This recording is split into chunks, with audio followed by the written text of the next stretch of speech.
Nah, jadi gini saya ingin ini gini. Sebelumnya gini, saya mau hardware dulu. Kalau Anda ngomong pesantren dan santri saya, pesantren dan santri, itu tanda utamanya itu apa?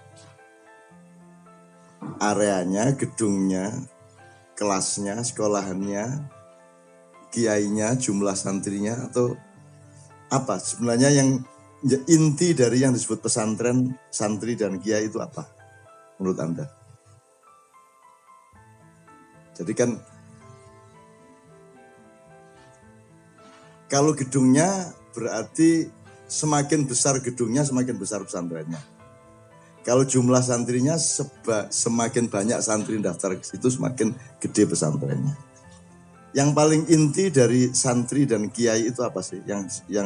Yang hubungannya disebut pesantren. Apanya? Apanya? Pendidikan. Kalau diperjelas lagi, pendidikan itu berarti mekanisme apa pendidikan itu? Pendidikan itu berarti ada terjadi apa yang disebut pendidikan itu? Belajar mengajar.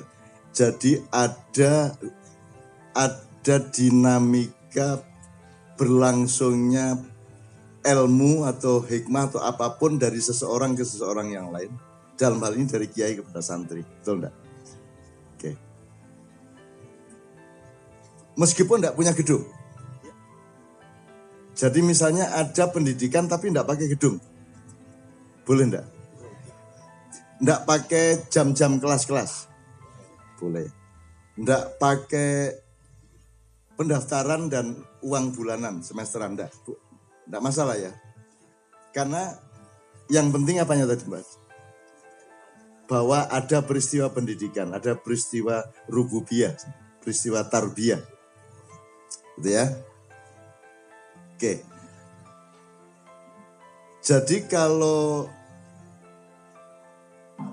seseorang macet di Jakarta sedang nyetir, terus dia dengar radio, terus dengar suara seseorang dari radio itu, terus terjadi peristiwa tarbiyah, pendidikan dari kalimat itu menjadi kesadaran dia.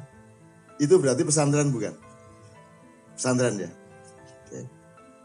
Meskipun tidak mungkin terdaftar di Departemen Agama kan begitu kan. Jadi sebenarnya pesantren yang terbesar di Indonesia itu pesantren apa? Kalau ngomong itu tadi. Kalau ternyata pesantren itu bukan gedungnya, bukan jumlah santrinya, bukan hardware-nya. Tapi ada peristiwa transformasi ilmu.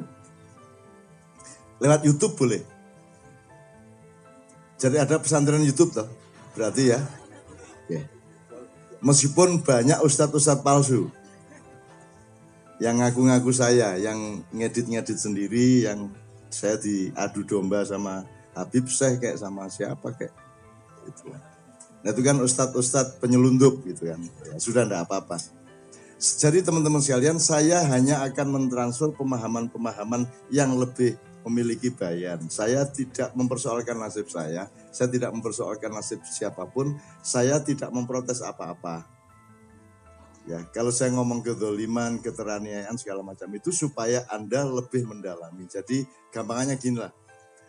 Anda jangan hanya kenal Rasulullah melalui Iqra dan kemudian menjadi Al-Qur'annya, Anda harus memahami penderitaan beliau jauh sebelum itu.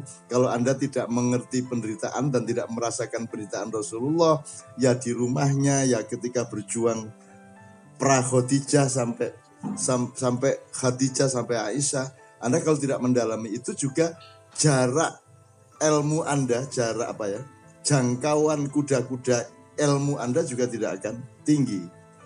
Gampangannya gini, dulu saya cuman bisa bikin sepeda.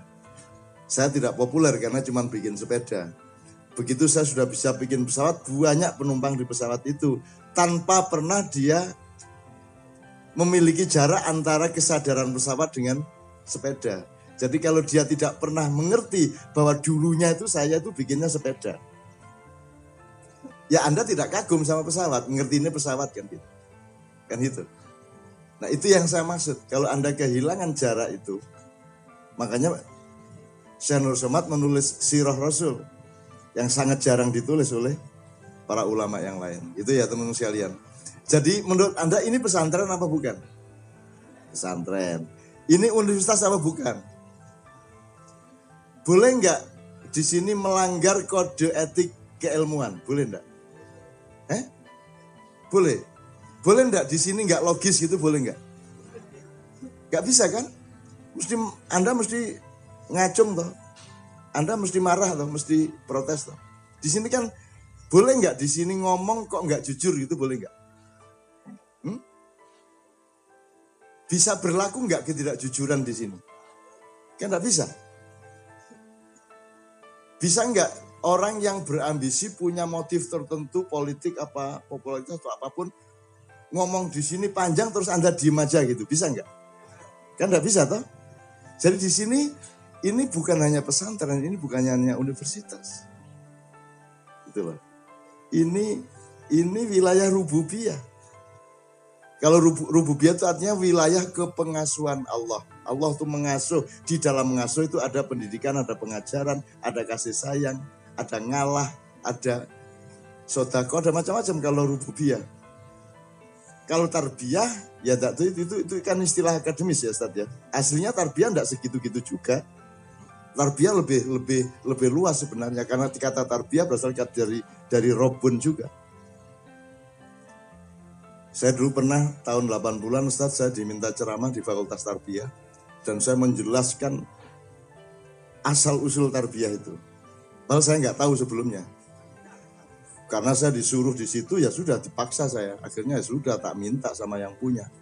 Wah, akhirnya saya menjelaskan tarbiyah itu kan terus dari nahwu sorofnya sampai kemudian ke akarnya yaitu robun gitu ya.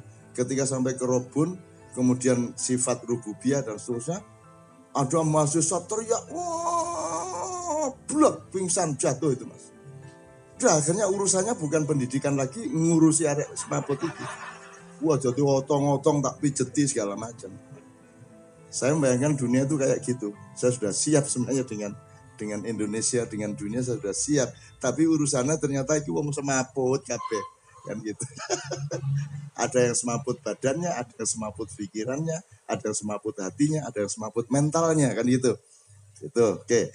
Sampai di sini